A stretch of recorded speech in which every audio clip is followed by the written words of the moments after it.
اللہ کریم نے 1,24,000 کم و بیش انبیاء و مرسلین کو بھیجا، اور ان سب کا ایک ہی مشن تھا جو میں نے آیت کریمہ پڑھی کہ هو الذی ارسل رسولہ بالہدی، وہ ذات جس نے اپنے رسول کو ہدایت کے ساتھ مبعوث کیا، ودین الحق، اور سچے دین کے ساتھ، لیظہرہ علی الدین کلہ، تاکہ اللہ کے اس دین کو، اس حکم کو، اس پیغام کو دنیا کے ہر جھوٹے دین کے اوپر غالب کر دے۔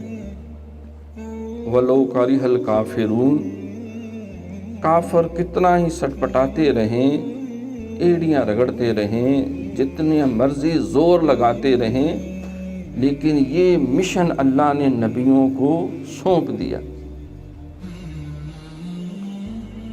قرآن پاک میں دوسری جگہوں پہ ایک جگہ فرمایا کہ لو کارہ المشرکون، مشرکوں کو کتنا ہی برا کیوں نہ لگے۔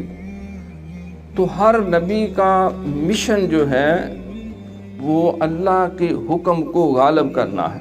ان الحکم الا للہ، سروری زیبا فقط اس ذات بے ہمتا کو ہے، حکم رہا ہے کہ وہی باقی بتانے حاضری۔ تو یہ ہر نبی کا یہ مشن رہا، لیکن جہاں حق کے علمبردار کھڑے ہوتے ہیں وہاں باطل قوتیں جو ہیں وہ بھی پورے لاؤ لشکر کے ساتھ اس کا راستہ روکنے کے لیے موجود ہوتی ہیں۔